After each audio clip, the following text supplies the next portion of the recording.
अक्टूबर 2022 को जस मानक का लास्ट सिंगल आता है जो होता है लव थंडर का टॉर। इसके बाद से जस मानक गायब हो जाते हैं, ना कोई सॉन्ग, ना कोई पोस्ट, ना कोई इंस्टा स्टोरी, वो अचानक अंडरग्राउंड हो जाते हैं। और 2022 के बाद से सीधा 2024 में उनका एल्बम आता है लव एंड लाइस, और वो भी उनके खुद के चैनल पर। अब बात यहाँ ये आती है कि जस मानक ने ये एल्बम गीत MP3 पर क्यों रिलीज नहीं किया। इसको लेके कई तरह की बातें हो रही हैं। और इनसे अलग एक और हैरान कर देने वाली बात ये है, कुछ दिनों पहले ही जस मानक ने अपने इंस्टाग्राम अकाउंट से उन सभी लोगों को अनफॉलो कर दिया जिनको कि उन्होंने फॉलो किया हुआ था। तो यहाँ सभी फैंस के दिमाग में ये चल रहा है कि जस मानक आखिरकार ये कर क्या रहे हैं। तो आज की इस वीडियो में जानेंगे सारा कुछ डिटेल में। सारे ने बहुत क्वेश्चंस आ रहे हैं कि कितने जस म्यूजिक नहीं कर रहा, गाने नहीं आ रहे। 25 तो गाने नहीं स्टार्ट कर देने कदी तेरी दिन से तेरी किसी दिन से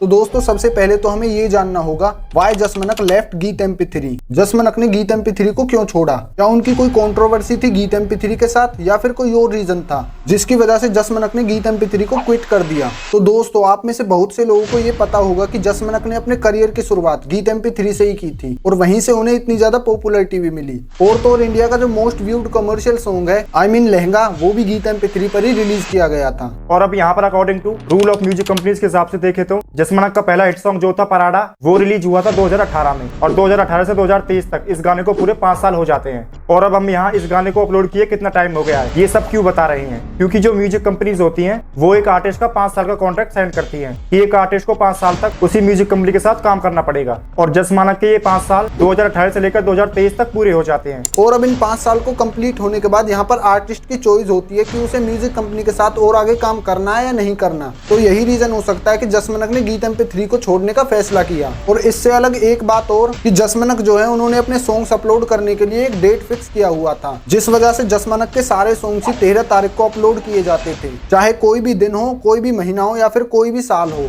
और यहाँ पर गीत MP3 ने क्या किया कि 13 तारीख को उन्होंने करण रंधावा का सॉन्ग अपलोड कर दिया। करण रंधावा को भी आप बड़े अच्छे से जानते होंगे, जो कि गीत MP3 से ही साइंड एक आर्टिस्ट है। तो इसी वजह से जस मानक के फैंस को यहाँ पर शायद डिसरिस्पेक्ट फील हुआ, और कहीं ना कहीं जस मानक को भी। तो अब बात करते हैं कि जस मानक आखिर 13 अक्टूबर 2022 के बाद से कहां गायब हो गई। उन्होंने पूरे 1.5 से 2 साल तक ना कोई पोस्ट किया, ना कोई इंस्टा स्टोरी, ना कोई नया गाना। तो जस मानक आखिर कहां गायब हो गए थे? तो इन पूरे 1.5-2 सालों में जस मानक ने कुछ नहीं किया। उन्होंने ये टाइम अपने घर वालों के साथ बिताया, और कई अलग अलग कंट्रीज में उन्होंने विजिट किया, और लगातार कुछ नए म्यूजिक बनाए जो कि शायद हमें फ्यूचर में देखने को मिले। तो ये कोई गायब होने वाली सिचुएशन नहीं थी, क्योंकि यहाँ पर जस मानक को लगा कि थोड़ा ब्रेक लेना चाहिए, फैमिली के साथ टाइम स्पेंड करना चाहिए, क्योंकि पिछले 5 सालों में हिट पे हिट वो गाने लाए, और 2024 में अब उन्होंने सीधा कमबैक किया लव एंड लाइस के साथ। इससे अलग यहाँ पे थोड़ा जस मानक का डाउनफॉल भी हुआ, जिस वजह से उनके 3 से 4 लाख फैन उन्हें छोड़कर चले गए। शायद उनको कोई नया आर्टिस्ट मिल गया हो, या उन्होंने सोचा कि जस मानक अब शायद वापस नहीं आएंगे, क्योंकि पहले जस मानक के इंस्टाग्राम पर 8.9 मिलियन फॉलोअर्स थे, जो अब घटकर 8.6 मिलियन हो गए हैं।